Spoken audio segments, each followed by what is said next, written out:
bansa, no, kaya nauuwi sa giyere, sa digmaan no? Kuminsan hindi nagiging successful kuminsan yung yung isang namagitan. Pero pagka nag-aaway yung mga bansa, alam natin lalo na kung member halimbawa ng UN.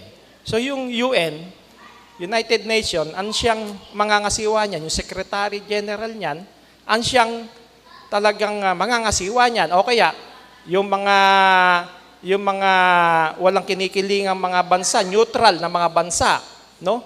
Yun ang mamamagitan dun sa mga bansang nagsisimula yung away. So mahalaga yung merong tagapamagitan, lalo na kung dito sa lupang ito, para hindi matuloy yung kung sa bansa, digmaan, kung tao sa tao, hindi matuloy yung kanilang mauwi sa sakitan. So merong mamamagitan. Lalo na sa atin, ang sabi sa paksa natin, may isang tagapamagitan sa Diyos at sa mga tao. Sa maliwanag naman yan, na yun ang ating Panginoong Hesukristo. Bakit ba kailangan natin ng tagapamagitan? Ano ang ipinapamagitanan ng ating Panginoong Hesukristo sa atin at sa Diyos? Yung unang tanong, tingnan natin. Bakit kailangan natin ng tagapamagitan? Bakit daw kailangan ng tagapamagitan? Meron tayo ikang tagapamagitan, meron tagapamagitan sa Diyos at sa mga tao. At yun ang ating Panginoong Sokristo.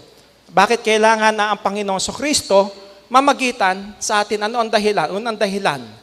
Ano ang pinamagitanan ng ating Panginoong Sokristo? Meron?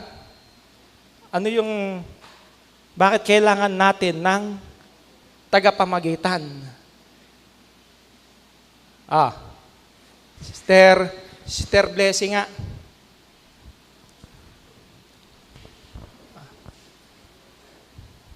Alang tataas ng kamay. Tingnan natin. Doon nga sa salitang tagapamagitan, di ba? Merong mamamagitan between sa tao at sa Diyos. Yun nga si Kristo. Bakit daw? Ano kaya yung pinapamagitanan niya? Yung pagkakatubos sa atin sa ating mga kasalanan. Pagkakatubos sa ating mga kasalanan. Tingnan natin, basahin mga Isaiah 59:2. Dahil sa kasalanan, nahiwalay ang tao sa Diyos, kundi pinagpaghiwalay ng inyong mga kasamaan kayo at ang inyong Diyos. At ang inyong mga kasalanan ay siyang nagpakubli ng kanyang muka sa inyo, upang siya'y huwag makinig. Yun, dahil sa kasalanan natin, nahiwalay ang tao sa Diyos Dahil doon sa pagkakasala Di ba? So alam natin, ang history sa unang tipan, lumang tipan, na ang noon, para patawarin ng Diyos ang tao, kailangan ng dugo ng hayop. Pero ngayon, sa kabuuan, ang dugo ng ating Panginoong Sokristo. Kasi pinaghiwalay tayo ng kasamaan. No? Meron nagkukubli sa mukha ng Diyos. Yun ang kasalanan ng tao. At yung kasalanan na yon, siyang inalis ng ating Panginoong Sokristo. No? Sa pamamagitan ng kanyang kamatayan. So, yun ang dahilan kung bakit kailangan ng tagapamagitan sa Diyos at sa mga tao dahil sa kasalanan. Next, may kakayahan ba ang tao na iligtas ang kanyang sarili mula sa kasalanan? Meron ba tayong sariling kakayahan na iligtas yung ating sarili mula sa kasalanan? Patid na lito, miling Wala. No? Wala tayong kakayahan Kasi, kaya nga meron namamagitan No? Kung sa ating sarili, hindi natin kaya na linisin lang ng sarili natin yung ating pagkakasala. Meron talagang isang tagapamagitan. Pakibasa nga. Roma 3:23. Walang kayang iligtas ang sarili. Walang matuwid, wala kahit isa, sapagkat ang lahat ay nangagkakasala at hindi nakaabot sa kalwalatian ng Diyos. Yan. Lahat kasi nagkasala at hindi raw nakaabot sa kalwalhatian ng Diyos. Walang taong hindi nagkasala. No? Lahat ng tao nagkasala. At hindi rin naman natin kayang iligtas yung ating sarili doon sa mga kasalanan. Ano? Ang namamagitan niyan ang ating Panginoong Hesukristo. Yan. So, lahat ng tao ay nagkasala, hindi sapat yung mabubuting gawa upang maalis ang kasalanan. At kung sino yung isang tagapamagitan na yon, basahin na natin, sino yung isang tagapamagitan sa Diyos at sa mga tao? Si Kristo Jesus. Sapagkat may isang Diyos at may isang tagapamagitan sa Diyos at sa mga tao, ang taong si Kristo Jesus. Yan. So, maliwanag dito, may isang tagapamagitan sa Diyos at sa mga tao. Ang taong si Kristo Jesus. Siya ang tagapamagitan natin. At, pero anong ginawa ng tao? Pinalitan. No? Marami ngayon, hindi naman tayo maatake, kundi pinag-aaralan lang natin. Sapagkat ang sabi sa banal na kusatan, may isa lang tagapamagitan sa Diyos, no? At sa mga tao. Kung sino yun, yun ang ating Panginoong Kristo. Ang taong si Kristo, no? Pero ano ba 'yung kalagayan ni Kristo nung una? Ang sabi kasi, ang taong si Kristo. So yan, ginagamit din yan na nakita natin, wika, mababasa, tao lang si Kristo. Ang taong si Kristo. Pero alam natin, hindi pa man nagkakatawang tao ang Panginoong Kristo, kasama na siya ng kanyang Ama. Siya Diyos na lubos wika na minamahal ng kanyang Ama. No? Ewan ko kung nalagay ko dito, tingnan natin. Ayan. Ano pa ang taong si Kristo nang ipakilala niya ang kanyang Ama?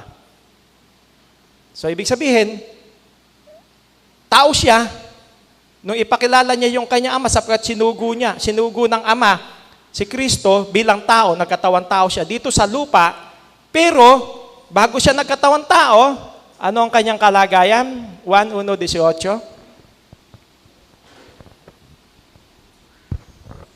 Kailan siya'y Diyos, kailanman walang nakakita sa Diyos, subalit ipinakilala siya ng bugtong na anak, siya'y Diyos, na lubos na minamahal ng Ama. Ayan. So, siya'y Diyos na lubos na minamahal ng Ama. Kaya, yung sabi doon sa binasa natin kanina, may isang tagapamagitan, yun yung taong si Kristo.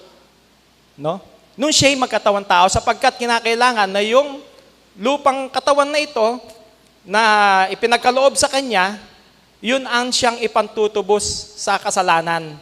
Yung dugo at laman ng ating Panginoong Kristo. Yung Kanyang buhay, ipinantubos sa ating mga kasalanan.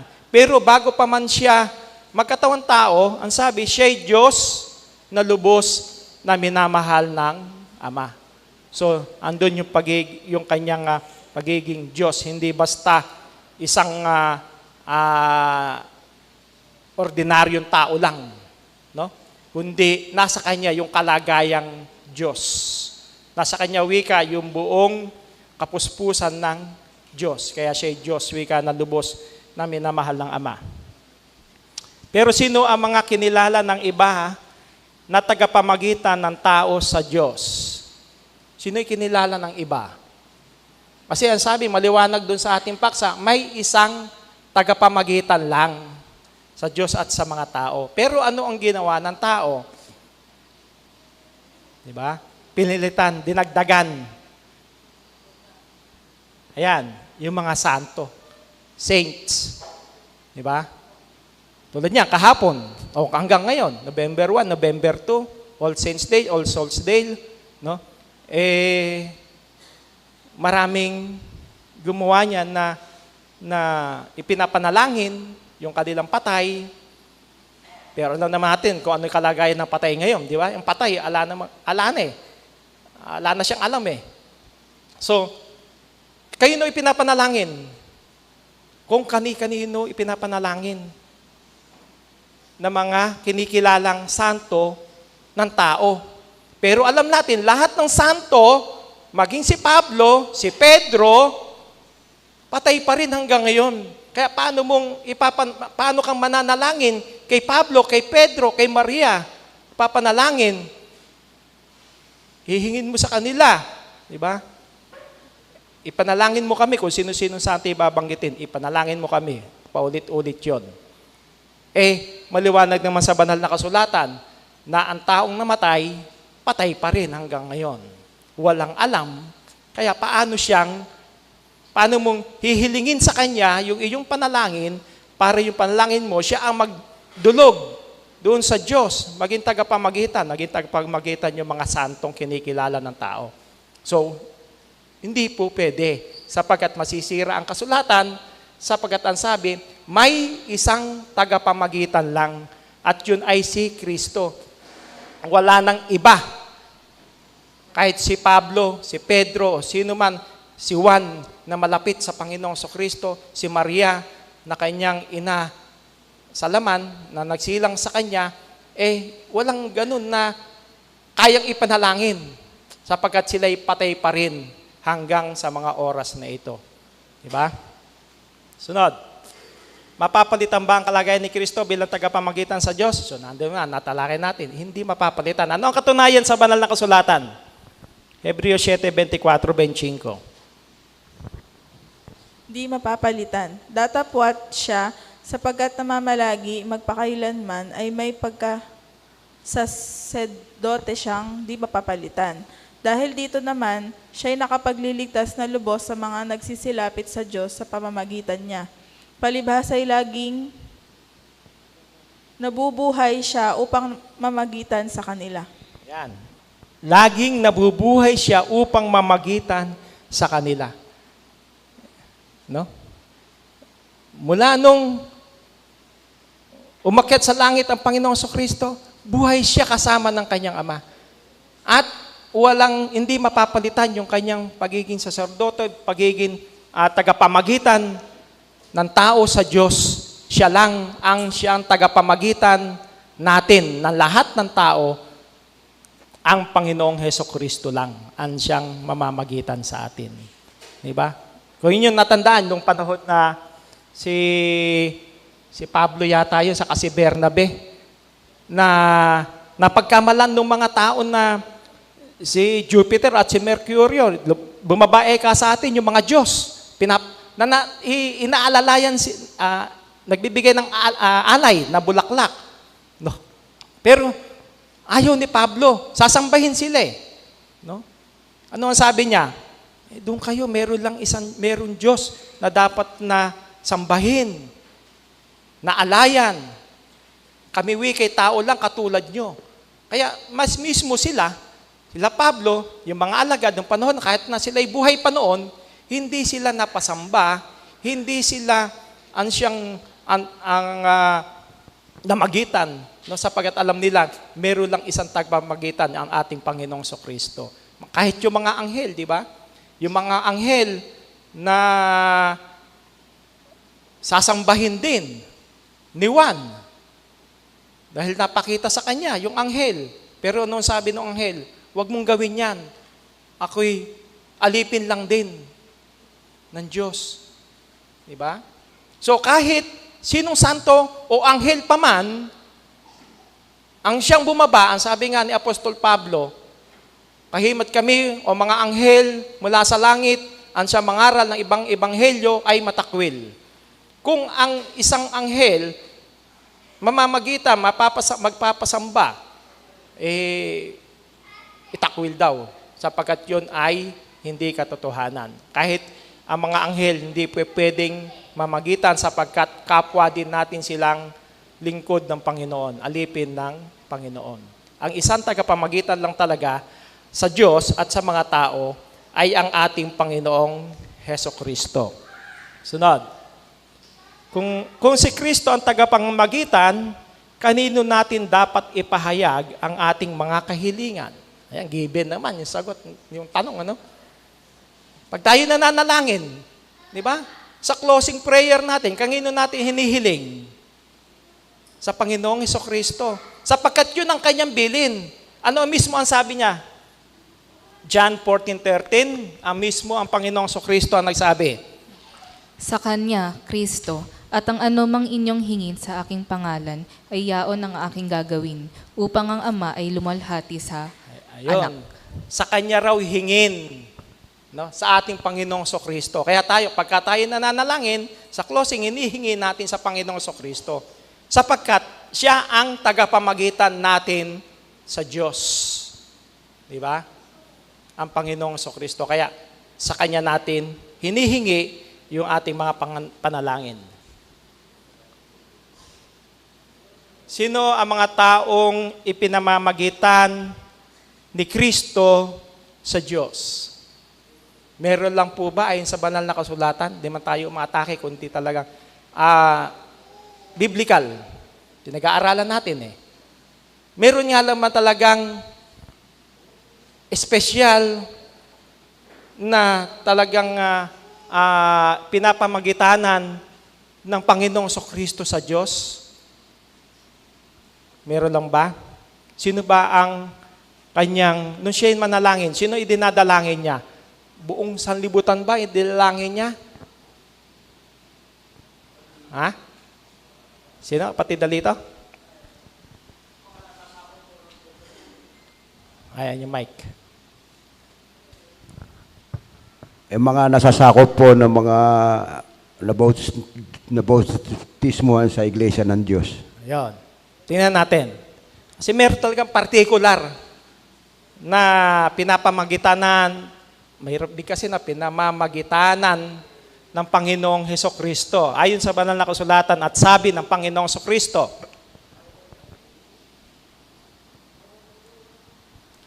idinadalangin ko sila, hindi ang sanglibutan ang idinadalangin ko, kundi ang mga sa akin ay ibinigay mo. Sapagkat sila iyo, at ang lahat ng mga bahay ay iyo, at ang mga iyo ay akin, at ako'y lumulwalhati sa kanila. At wala na ako sa sanglibutan, at ang mga ito ay nasa sanglibutan. At ako'y paririyan sa iyo. Amang banal, ingatan mo sila sa iyong pangalan, yaong mga ibinigay mo sa akin, upang sila'y maging isa, na gaya naman natin. ayan, sino dinadalangin daw ng Panginoong Hesukristo? Ang sabi niya, hindi ang sanlibutan ang idinadalangin ko, kundi yaong mga sa akin ay ibinigay mo. Sino ba ibinigay ng Diyos sa Panginoong Hesukristo? Di ba?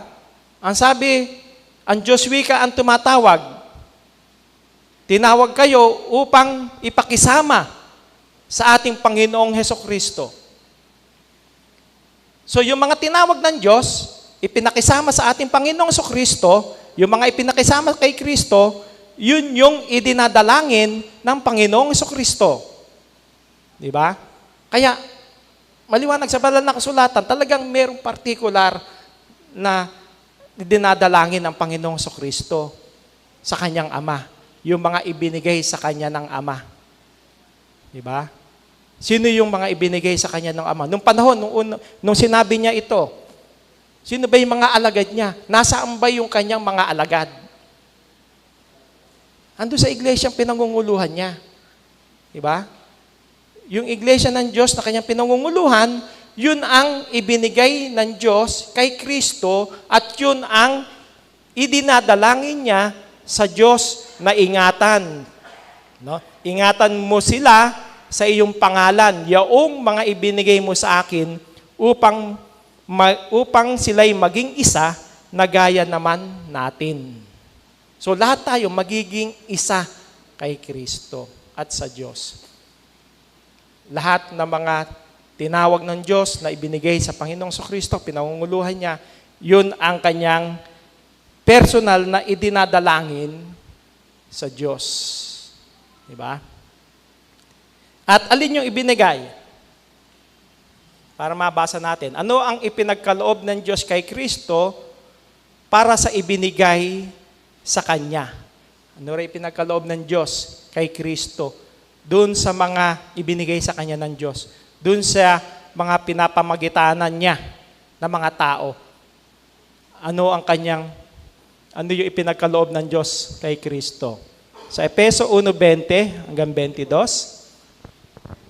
Maging pangulo ng lahat ng mga bagay sa iglesia, na kanyang ginawa kay Kristo nang ito'y kanyang buhaying maguli sa mga patay, at pinaupo sa kanyang kanan sa sangkalangitan. Sa ibabawan ng lahat ng pamunuan at kapamahalaan at kapangyarihan at pagkasakop, at sa bawat pangalan na ipinangungusap, hindi lamang sa sanglibutang ito, kundi naman sa darating. At ang lahat ng mga bagay ay pinasuko niya sa ilalim ng kanyang mga paa, at siyang pinagkaloobang maging pangulo ng lahat ng mga bagay sa iglesia. Yun. Pinagkalooban siyang maging pangulo sa lahat ng mga bagay sa iglesia. Kaya yung pinangunguluhan niya, yung iglesia. Yung iglesia na yon, mga taong nandun sa iglesia, miyembro ng iglesia, yun ang kanyang idinadalangin sa Diyos. No? Yun yung tinubos ng mahalagang dugo. Ayon doon sa Gawa 20:28, di ba? Na ang iglesia ng Diyos, iglesia ng Panginoon, yun yung tinubos ng mahalagang dugo ng ating Panginoong Hesukristo. Kaya maliwanag sa banal na kasulatan, merong talagang particular na idinadalangin ng Panginoong Hesukristo. Yun yung mga ibinigay ng Diyos sa Kanya. Yun yung iglesyang pinangunguluhan niya. At kung iglesia, sunod na tanong, ano ang gagawin ni Kristo sa iglesyang pinangunguluhan niya? Anong gagawin kaya ng Panginoong Hesukristo sa iglesyang kanyang pinangunguluhan? Si kapatid na Ronald, ano kaya gagawin ni Kristo sa iglesyang pinangunguluhan niya? Isasama niya sa buhay na walang hanggan. Sasama sa buhay na walang hanggan. Diba? Kasi nandun siya sa langit eh. No? Ang sabi niya, doon sa 14:1 hanggang 3, nandun siya sa ama niya, pupunta sa ama, paghahanda tayo ng dakong kalalagyan doon sa langit. Kaya talagang, kung saan siya naroon, doon naman din daw doon yung kanyang mga lingkod.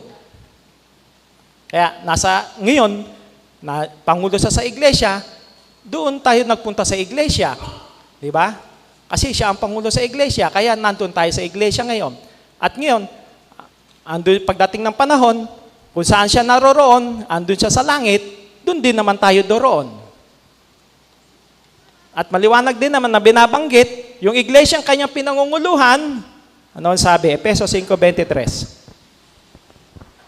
Sapagkat ang lalaki ay pangulo ng kanyang asawa, gaya naman ni Kristo na pangulo ng iglesia, na siya rin ang tagapagligtas ng katawan. Yan. Yung pangulo ng lalaki, yung pangulo ng babae, yung lalaki. No? At yung pangulo ng iglesia, si Kristo. Na si Kristo ang tagapagligtas ng katawan. Alin yung katawan? Colosas 1, no? 16, kung ito nagkakamali. Yung katawan, yun yung iglesia. No? Kaya, yung ililigtas ng Panginoong Hesukristo, yung iglesia ang kanyang pinangunguluhan. Yung katawan na yun, yun yung iglesia. Kaya, kung lalagay natin doon, na siya rin ang tagapagligtas ng iglesia. Aling iglesia yung kanyang pinangunguluhan? Tingnan natin. Aling iglesia yon na kanyang pinangunguluhan? Unang Korinto 1:1-2. 1:2. Iglesia ng Diyos kay Kristo Jesus. Sa Iglesia ng Diyos na nasa Korinto, sa makatuwid bagay, sa mga pinapaging banal kay Kristo Jesus, na tinawag na mga banal na kasama ng lahat ng mga nagsisitawag sa bawat dako. Sa pangalan ng ating Panginoong Hesukristo na sa kanila at ating Panginoon. Yeah, so maliwanag sa banal na kasulatan. No? Tayo tagabasa lang ng Bible. Ang Bible ang siya nagpapahayag kung alin yung katotohanan mula sa banal na kasulatan. Ang sabi, yung ililigtas ng Panginoong Kristo sapagkat siya ang Pangulo doon sa iglesia, siya raw ang tagapagligtas, kung alin yung iglesia ang kanyang pinangunguluhan na kanyang ililigtas, yung iglesia ng Diyos na kanyang pinangunguluhan. No? Iglesia ng Diyos kay Kristo Jesus. Iglesia ng Diyos na nasa Corinto, lokal yun. No? Yung Corinto, kung isasalin natin, kung halimbawa ay Mangino, sa iglesia ng Diyos na nasa Mangino, sa makatwid bagay sa mga pinapaging banal kay Kristo Jesus. Diba? O iglesia ng Diyos na nasa Gapan. So iba't ibang lokal. Iglesia ng Diyos na nasa Cabanatuan, iglesia ng Diyos na nasa Muñoz, na pinapaging banal kay Kristo Jesus. Yun ang ililigtas ng ating Panginoong Heso Kristo. Yun yung maliwanag na sinasabi ng banal na kasulatan. Kaya, mapalad tayo sapagkat tayo, kabilang tayong lahat, tinawag tayo ng Diyos at ipinakisama sa ating Panginoong Kristo na pinunguluhan naman ng ating Panginoong Kristo, nagkapalad tayo, meron tayong pag-asa doon sa buhay na walang hanggan. At ang sabi naman nga, sa lahat ng mga nagsisitawag sa bawat dako. No? Tayo hindi naman nating inaangkin tayo lang na tayong nandito sa pangasiwaang ito no? Hindi sa bawat dako, sa anuman lugar 'yan, ang Diyos ang nakakaalam kung sino yung mga tumatawag sa bawat dako. Hindi man natin kilala yung ating mga kasamahan, no? Wala dito sa pangasiwaang ito. Nasa iba't ibang dako, wala naman tayong miyembro dito na Amerikano, na kung ano-anong mga nasyon o lahi. Wala naman ano? So, pero ang sabi, nagsisitawag sa bawat dako. Kaya hindi lang tayo, kundi marami din tayong kasama sa iisang pananampalataya sa Diyos at sa Panginoong Kristo. At mapalad tayo sapagkat napabilang tayo doon na pinangunguluhan ng ating Panginoong Kristo, pinapamagitanan ng ating Panginoong Kristo sa Diyos. Kaya yun yung ating Bible study sa umagang ito. Sabi nga, hindi natin kayang iligtas ang ating sarili o dumulog sa Diyos ng walang tagapamagitan. Walang sino man tao, santo o anghel ang makapagdiligtas sa atin. Si Kristo lamang ang may kakayahan at kapangyarihan na paglapitin tayo sa Diyos sapagkat siya ang naghandog ng kanyang buhay para sa atin. Sa pamamagitan niya, nagkakaroon tayo ng kapatawaran, pag-asa sa buhay na walang hanggan. Ang sabi nga doon sa Gawa 4:12, kay Heso Kristo lamang matatagpuan ang kaligtasan sapagkat sa silong ng langit, ang kanyang pangalan lamang ang ibinigay ng Diyos sa ikaliligtas ng tao. Siya lang ang ibinigay ng Diyos para tayo magkaroon ng kaligtasan. Yun po yung ating mahalagang paksa, isa sa doktrina sa iglesia. No? Nabanggit ko ng mga nakaraang mga linggo na minsan sa isang buwan, meron tayong isang doktrina sa Bible study bilang pag-refresh ng ating mga kaalaman tungkol sa doktrina natin sa iglesia. So yun lang po, kung meron kayong gustong liwanagin, itanong, share, open po tayo. Kung wala naman po, aking pong ipinagkakaloob sa ating mahal na diakono. Maraming salamat, Elder Ferdinand de Lorido, para sa pagliliwanag ng ating Bible study. At sa ating pagpapatuloy, tayo po'y makikinig ng isang intermission